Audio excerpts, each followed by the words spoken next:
In all four Gospels, we find a particular and special account of the death of the Messiah, with the conclusion, which really is a new beginning, of the event of the resurrection and of victory over death. Only two of the Gospel writers, however, Matthew and Luke, describe for us what happened before Jesus' birth, regarding Mary and Joseph. Mark doesn't even mention Joseph, Jesus' putative father. Luke, however, gives a greater description of the birth and of the facts that preceded it. We find this description especially in the passage of the Annunciation of the angel Gabriel to Mary. The angel Gabriel was sent to the village of Nazareth to announce to Mary her conception of a son. This son would be called Son of the Most High and would reign on the throne of his father David, and his kingdom would be forever. At this point, Mary reacted, fearful, but with complete abandonment to the Lord. We can read directly from Luke chapter 1, verses 34 and following. But Mary said to the angel, "How can this be, since I have no relations with a man?" And the angel said to her in reply, "The Holy Spirit will come upon you, and the power of the Most High will overshadow you. Therefore the child to be born will be called Holy, the Son of God. And behold, Elizabeth, your relative, has also conceived a son in her old age, and this is the 6th month for her who was called barren. For nothing will be impossible for God." Mary said, "Behold, I am the handmaid of the Lord. May it be done to me according to your word." Then the angel departed from her. Here we have an unsettling, inconceivable, and unimaginable fact to the human mind.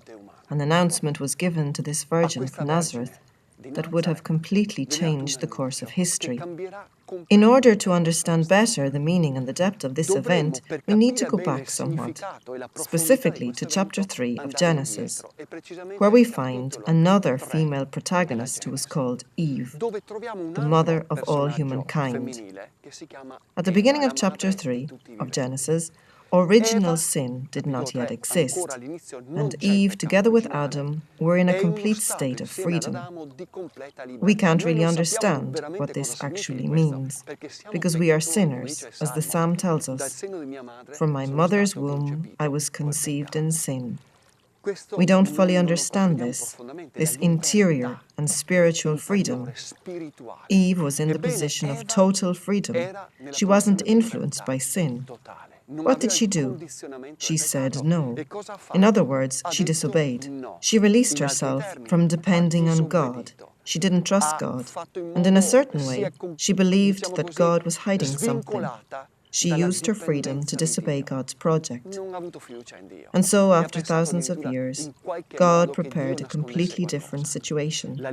A young, free girl, according to our dogma of the Immaculate Conception. Mary was in the same position of freedom, meaning that she was in no way influenced by sin. And in this situation, she brings us to a situation of obedience, of trust, of confidence, even though she did not understand what the angel was saying to her, because these words of the angel were inconceivable to human conception. Today, after 2,000 years of Christianity, it's easier for us to understand this event, because we have the testimony that ensued it. Mary said yes. She said, "Behold, I am the handmaid of the Lord. May it be done to me according to your word." This attitude of trust and confidence that God had been so waiting for from the human creature. That is why Mary is the glory of Israel, the glory of the Church, and the glory of humankind. In freedom and in virtue of the salvation of her Son, she said yes. It's a yes, a trustful adhesion to the Lord's project. I prefer to speak about trust and confidence rather than faith in God, in the sense that we mean. Even though I don't understand, even though I can't see clearly, He can. And He can see clearly, and I belong to Him. This trust that comes to close this break, this rupture that entered in with Adam and Eve, of distrust, of wanting to take control and manage their own lives. Here we return to an attitude of obedience and dependence on God, trust, confidence. Mary's yes brought Jesus into the world, the Son of God who became incarnate. And so, your yes, our yes, also has a transcendency.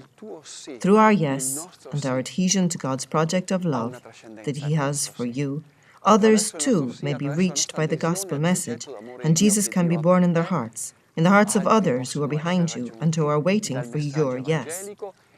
This is the example that we receive today from this gospel story, to say yes and to abandon ourselves with trust, and not to think so much, what will it be like? How will it go? Let's rather abandon ourselves to the one who asks us to give our complete adhesion to His project of love. Others are waiting for your yes.